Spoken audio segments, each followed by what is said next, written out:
Hello everyone, my name is Vivek Sharma, and in this video we will be discussing about four major articles. In the first article we will be talking about cotton productivity mission. Post 2014 India की जो cotton production है उसमें कुछ slump देखने को मिला, तो उसको ठीक करने के लिए ये स्कीम लेके आए हैं। इंडिया की फिजिकल हेल्थ के बारे में बात करेंगे, स्पेशली इसके अंदर हमारा स्टेट के ऊपर फोकस है। कोऑपरेटिव फेडरलिज्म से रिलेटेड ये आर्टिकल है जिसको आप इंटर स्टेट रिलेशन में भी जोड़ सकते हैं।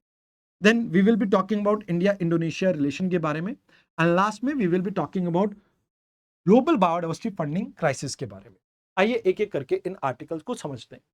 देखिए, सबसे पहले आप कॉटन के लिए ये चीज याद रखना, एक बार यूपीएससी ने पूछा था कि भाई कौन सी ऐसी क्रॉप है जिसको 210 दिन से ज्यादा आपके फ्रॉस्ट फ्री डे चाहिए होते हैं, तो वो कॉटन ही है।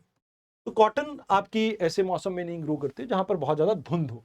तो जनरली आपको सदर्न स्टेट्स के अंदर इसकी प्रोडक्शन काफी अच्छी देखने को मिलती है। ब्लैक सॉइल, रेगुड सॉइल में ये काफी अच्छी ग्रो करती है।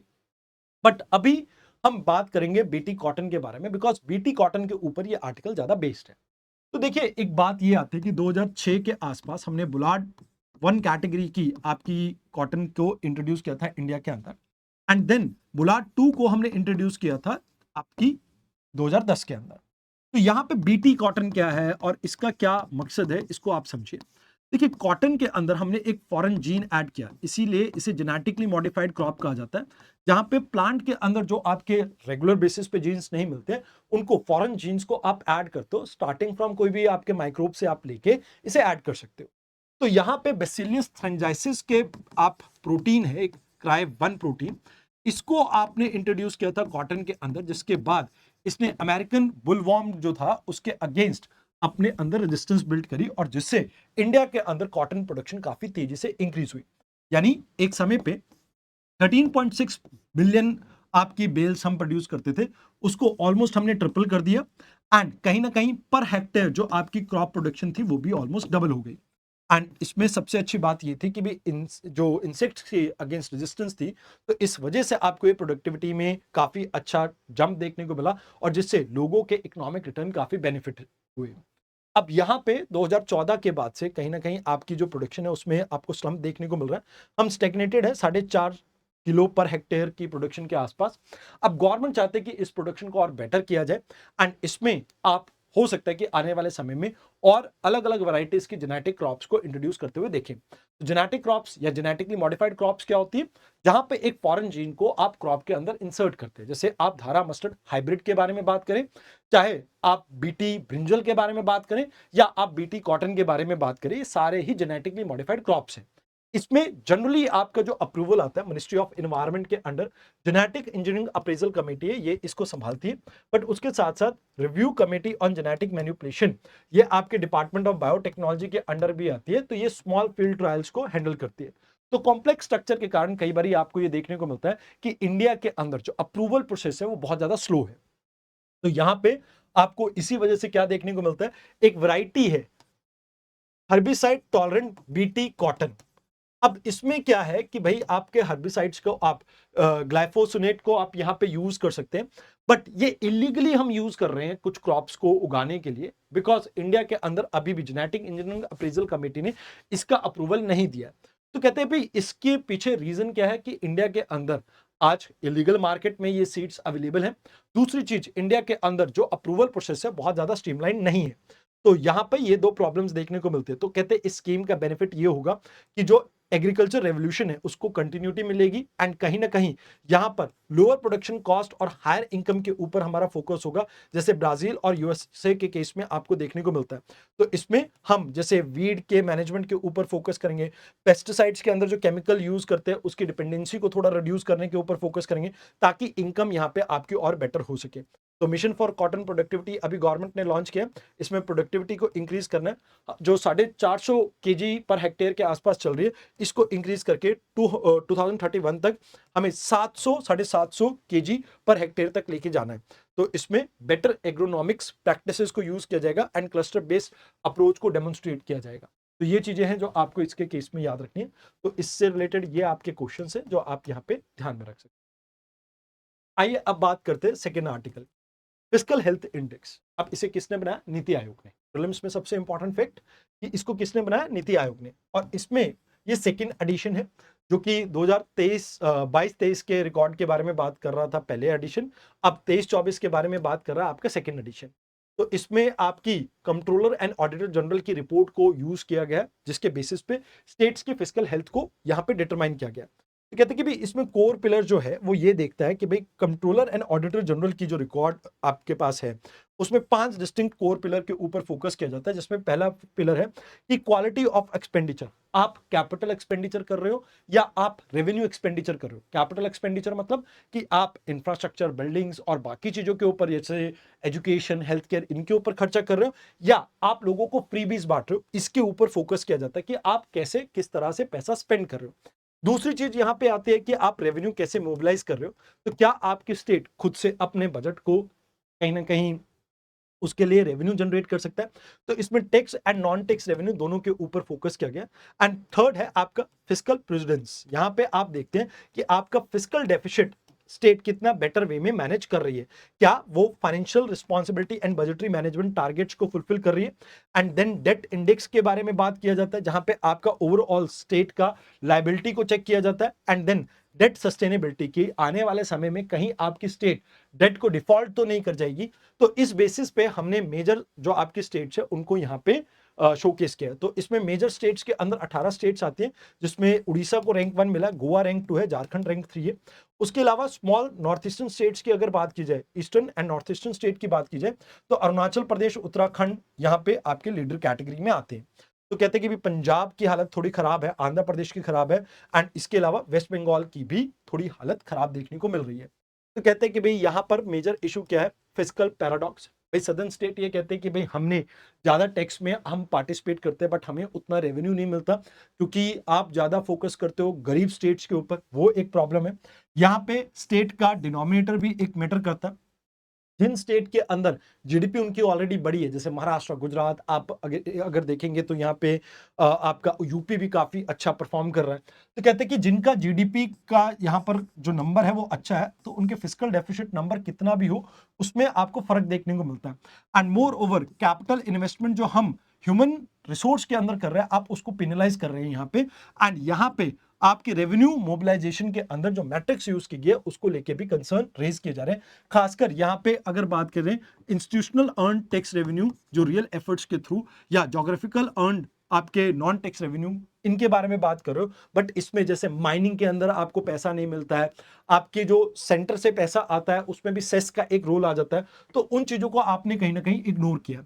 तो कहते हैं कि भाई यहाँ पे आपको मेथोडोलॉजी की अगर बात की जाए तो एक डाटा ड्रिवन फ्रेमवर्क देखने को मिलता है, क्योंकि कैग की रिपोर्ट के ऊपर बेस्ड है। तो इसमें आप फिस्कल प्रेसिडेंस को कहीं ना कहीं इंकरेज करेंगे, एंड जो स्ट्रक्चरल प्रॉब्लम्स हैं आपकी स्टेट के अंदर वो भी आप एड्रेस कर पाएंगे। तो यहाँ पे जो स्ट्रक्चरल प्रोग्रेस है उसको हम एड्रेस करें, जो लुकने हैं, जो प्रॉब्लम्स है उनको हम एड्रेस करें, तो इससे बेटर रिजल्ट देखने को मिल सकते हैं। तो कहते हैं भाई यहां पर ये इसलिए इंपॉर्टेंट है ताकि एक डाटा ड्रिवन आप अप्रोच लेके आ सके। और इंडिया के अंदर जैसे अगर हम बात करें तो 1/3 जो आपका डेट है वो सिर्फ और सिर्फ स्टेट्स के कारण आता है, तो आप उसको भी यहाँ पे बेटर वे में मैनेज कर पाएंगे। तो यहाँ कहा जाता है कि भाई आप सोशल आउटकम के ऊपर भी फोकस करो, कि आपका हेल्थ केयर, एजुकेशन के ऊपर क्या ध्यान रहा। रेवेन्यू सोर्सेज के ऊपर फोकस करो जब आप टैक्स बेयोंसी की बात कर रहे हो। And more over social investment को आप इक्विटेबली यहाँ पे जज करो, क्योंकि कुछ स्टेट्स के अंदर आपकी सोशल इंफ्रास्ट्रक्चर इतना ज्यादा बढ़िया नहीं है, तो उसको क्रिएट करने में वहां पर उनको प्रॉब्लम रहती है। तो अब बात करते हैं यहाँ पे मरीन टाइम सिक्योरिटी की, जो इंडोनेशिया के साथ हमने यहाँ पर सिक्योर करने की कोशिश की है। तो अभी इंडिया के foreign minister, external affair minister and foreign minister आपके इंडोनेशिया के, वो अभी एक साथ आए 8th Indo Indonesia joint meeting के लिए। तो कहते हैं कि भी हमारी हिस्टोरिक टाइज है, जहां पर आप ये देखते हो कि इनके देश में, इंडोनेशिया में, हिंदुइज्म, बुद्धिज्म और बाद में इस्लाम सिर्फ और सिर्फ इंडिया के थ्रू वहां पे आई। तो बाली यात्रा एक इंपॉर्टेंट आपका पर्सपेक्टिव है, जिसे आप याद रख सकते हो। इंडोनेशिया और आपकी उड़ीसा को ये आपस में कनेक्ट करता है। एंड यहाँ पर एपिक की अगर बात करें, जैसे इंडिया का महाभारत है, रामायण है, ये आज भी यहाँ पर उतना ही रेलेवेंस है इनके आर्ट और ड्रामा के अंदर। More over post colonial solidarity की अगर बात की जाए, तो देखिए कॉलोनियल स्ट्रगल हम दोनों ने एक साथ देखा है। एंड इसके बाद जब हम आजाद हुए तो यहाँ पे बैंगडोंग कॉन्फ्रेंस के अंदर नाम जहां से निकल के आया, वहां पर हमने एक दूसरे का साथ दिया था, और बाद में नाम को भी क्रिएट करने में एक दूसरे के साथ थे।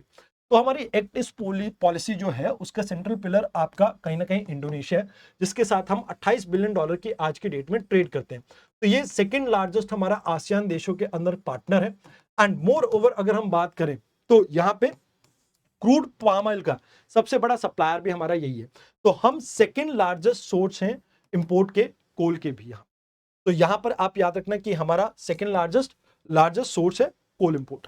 देन यहां पर अगर हम बात करें आने वाले समय में फिनटेक, डिजिटल कनेक्टिविटी, आपकी स्पेस टेक्नोलॉजी, क्रिटिकल मिनरल्स और सेमीकंडक्टर्स के ऊपर फोकस किया जाएगा ताकि इस पार्टनरशिप को डाइवर्सिफाई किया जा सके। वैसे हम मरीन टाइम सिक्योरिटी में शेयर्ड विजन रखते हैं Indo Indonesia maritime cooperation के ऊपर, और यहाँ पे हम समुद्र शक्ति करके एक एक्सरसाइज भी इनके साथ कंडक्ट करते हैं। मोर ओवर यहाँ पे अगर बात की जाए तो हमारे रिपब्लिक डे गेस्ट थे अभी 2025 में ये। एंड उसके अलावा अगर आप देखेंगे जो हमारी पहली रिपब्लिक डे परेड हुई थी उसमें भी गेस्ट इंडोनेशिया से ही थे। तो यहाँ अगर हम बात करें तो सबसे इंपॉर्टेंट बात यह है कि इंडो पैसिफिक के अंदर अगर आप चाहते हैं कि स्टेबिलिटी रहे तो यहाँ पर इंडिया और इंडोनेशिया का एक साथ होना बहुत जरूरी है, क्योंकि मलक्का स्टेट के ऊपर इंडोनेशिया आता है और यहाँ पर ऊपर ही आपका अंडमान आ जाता है, निकोबार आइलैंड्स, तो जिसका आपस में कनेक्टिविटी काफी अच्छी देखने को मिलती है। तो कहते हैं चैलेंजेस क्या है कि इनका बेल्ट एंड जो रोड इनिशिएटिव है इसमें ये पार्टिसिपेट कर रहे हैं। तो चाइना को काउंटर करना हमारे लिए एक बहुत ज्यादा इंपॉर्टेंट है और ये खुद से हमारे साथ आ रहे हैं, तो डेफिनेटली ये एक अच्छी पहल है। बाकी यहाँ पे ज्वाइंट कमीशन की मीटिंग जो होती रहती है इसको और ज्यादा बेटर हमें मैनेज करना होगा, जहां पर आपके हेड ऑफ द स्टेट भी आपस में मिले रेगुलर बेसिस पे, जिससे आपस में कॉपरेशन और बेटर होगा। तो लोअर प्रोडक्टिविटी कॉस्ट की अगर बात की जाए तो fintech, digital connectivity, semiconductor, health care, pharmaceutical, critical minerals, lithium जैसे इनमें हम आपस में कॉपरेट कर सकते हैं। और ये comprehensive strategic partnership defence, trade और कल्चर के डोमेन में हम आज की डेट में देखते हैं। तो कहते हैं कि भाई अभी स्ट्रैटेजिक इंफ्रास्ट्रक्चर को हमें बिल्ड करना चाहिए, जैसे संगबंग साबंग आपका पोर्ट है, यहाँ पे हमारे को डायरेक्ट कनेक्टिविटी मिलती है अंडमान एंड निकोबार से, इसके कनेक्टिविटी और बेटर करने के ऊपर हमें फोकस करना चाहिए। सेमीकंडक्टर, ग्रीन एनर्जी, फार्मास्यूटिकल के ऊपर हम फोकस कर सकते हैं आने वाले समय में। एंड इसके साथ साथ हमें जो मिनीलेटरल फॉरम है उसको यहाँ पे क्रिएट करना चाहिए, जैसे ऑस्ट्रेलिया को भी इसमें एक साथ लेके आ सकते हैं। तो ये आपका इसके रिलेटेड प्रॉब्लम्स का क्वेश्चन है। आइए अब बात करते हैं यहाँ पे बायोडाइवर्सिटी फंड की। तो ग्लोबल इन्वायरमेंट फैसिलिटी की अगर बात की जाए तो ये 1991 में आपकी बनी थी एंड 1992 में जब रियो अर्थ समिट आई थी तो उसमें इसको रिन्यू किया गया था। मतलब एक तरह से इसको वर्ल्ड बैंक से अलग करके एक अलग ऑर्गेनाइजेशन बनाई गई थी, जिसमें 184 कंट्रीज आपके मेंबर हैं और बहुत सारी नॉन लाइक आप कह सकते हो जो कंट्रीज हैं, जैसे लाइक आप कह सकते हो एनजीओस या सिविल सोसाइटी ऑर्गेनाइजेशन, वो भी इसके साथ एसोसिएटेड है। अभी ये कह रहे हैं कि भाई हमारा जो आपका फंडिंग वगैरह है वो लगभग 36% से क्या होगी, कम होगी है एंड आने वाले समय में ये 3.9 बिलियन डॉलर के आसपास हो जाएगी। तो कहते हैं कि भाई इसमें सबसे बड़ी प्रॉब्लम क्या है कि जो प्राइवेट इक्विटी और जो आपको अदर इन्वेस्टमेंट इंस्ट्रूमेंट देखने को मिल रहे हैं उसकी वजह से सबसे बड़ी प्रॉब्लम है। तो यहाँ पे आपको सिर्फ इस ऑर्गेनाइजेशन के बारे में सबसे पहले समझना चाहिए। अब इस ऑर्गेनाइजेशन की अगर बात करें तो ये 5 मेजर आपके प्रोटोकॉल्स को फंडिंग प्रोवाइड करता है, जिसमें सबसे पहला था United Nation convention on biodiversity, United Nation framework convention on climate change, United Nation convention to combat desertification, Stockholm convention, Minamata convention. ये बायोडाइवर्सिटी से रिलेटेड है, जिसमें नगोयो और आपके कार्टेजिना प्रोटोकॉल आ जाता है। यहाँ पे like United Nation framework convention on climate change के अंदर आपका क्योटो एंड पेरिस आ जाता है। एंड उसके अलावा यहाँ पर कुनमिंग मॉन्ट्रियल फ्रेमवर्क भी आप याद रख सकते हैं, जिसमें 30/30 की बात की गई है। 30/30 का मतलब क्या है कि 30% ऑफ अर्थ, चाहे आपका टेरेस्ट्रियल पार्ट हो, एक्वेटिक पार्ट हो, इसको हम कंजर्व करेंगे बाय 2030। इसके ऊपर फोकस किया गया।